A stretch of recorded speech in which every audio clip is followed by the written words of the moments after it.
नगर विकास विभाग रांची शहर में जल संरक्षण को लेकर काफी गंभीर है, जिसके तहत तालाबों के सौंदर्यीकरण में कंक्रीट निर्माण पर रोक लगा दिया गया है।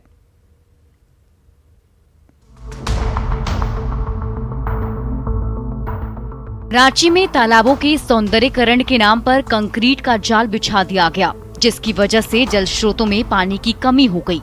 अब इसको लेकर नगर निकाय काफी गंभीर है और तालाबों के सौंदर्यीकरण को लेकर कई निर्देश जारी किए गए हैं, जिसमें बताया गया है कि अब तालाब का सौंदर्यीकरण बिना कंक्रीट के किया जाए। जल स्रोतों के साथ साथ खेल के मैदान को भी संरक्षित करने का निर्देश दिया गया है। हालांकि जो प्रोजेक्ट बनकर तैयार हो गए हैं उसे तोड़ा तो नहीं जाएगा, लेकिन भविष्य में इस तरह के प्रोजेक्ट की अनुमति नहीं मिलेगी। जितने भी नगरीय क्षेत्र में हमारे जल स्रोत हैं उनका संरक्षण एवं संवर्धन किया जाए और इसके लिए जो प्रपोजल्स हो वो उनके जलभरण क्षमता को बढ़ाने वाले प्रपोजल्स हो, ताकि वहाँ जो बारिश का पानी है वो बेहतर तरीके से जो है वो एकत्रित हो सके और वो साफ सुथरा जो है वो जलाशय के स्रोत जो है वो रहें। इसको लेकर के जो है वो नगर विकास विभाग जो है वो लगातार जो है वो काम कर रहा है और ये निर्देश भी दिए गए हैं कि इसी तरह के जो है वो भविष्य में भी जो है वो इन्हीं तरह की योजनाओं पर जो है वो ज़्यादा जोर रहेगा।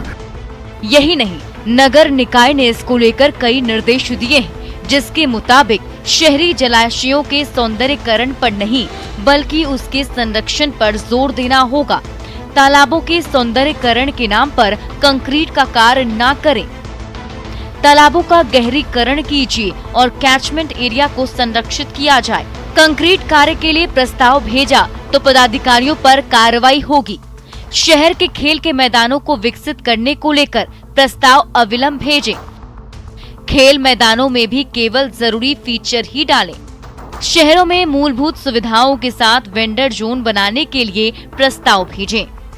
नगर विकास विभाग द्वारा जारी किए गए निर्देश का रांची नगर निगम के पार्षदों ने भी स्वागत किया है।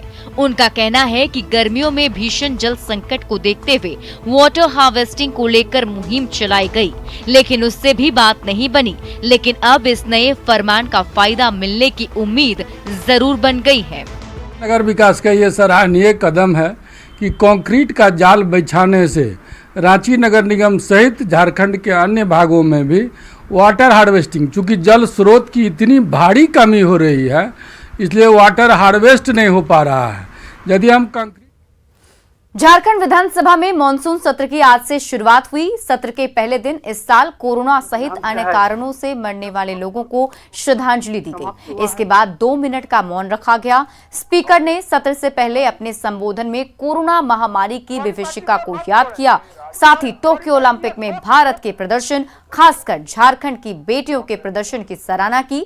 इसके बाद उन्होंने सभी सदस्यों से सदन को शांतिपूर्ण तरीके से चलाने की अपील की। स्पीकर के संबोधन के बाद राज्य के स्थानीय उम्मीदवारों का नियोजन विधेयक, झारखंड विद्युत शुल्क संशोधन विधेयक, झारखंड क्षेत्रीय विकास प्राधिकार संशोधन विधेयक, झारखंड मोटर वाहन करारोपण संशोधन विधेयक सभा पटल पर रखा गया। शोक प्रकाश के बाद सदन की कार्यवाही सोमवार तक के लिए स्थगित कर दी गई। वो शांत रहना चाहिए और आज जो परंपरा कायम हुआ है निश्चित तौर पर दुर्भाग्यपूर्ण है। भारतीय जनता पार्टी की इस तरह का आचरण नहीं करनी चाहिए। और आज जो हमारे यहाँ बैठे हुए हैं जो पूर्व मंत्री भी रह चुके हैं और पुराने साथी भी रह चुके हैं, उनके पास आए थे, उसका कुछ मेडिकल का रिमर्श नहीं हुआ था, उसको रिमर्श हम लोग कराते हैं। क्योंकि जिस ढंग से विधानसभा के अध्यक्ष जो बर्ताव कर रहे हैं ये बिल्कुल गलत है। आज भी मिस्र में जैसे पिरामिड में मुर्दा को रखा जाता है, वैसे ही विधानसभा के अध्यक्ष ने जेवीएम को उस पिरामिड में बना करके रखा है।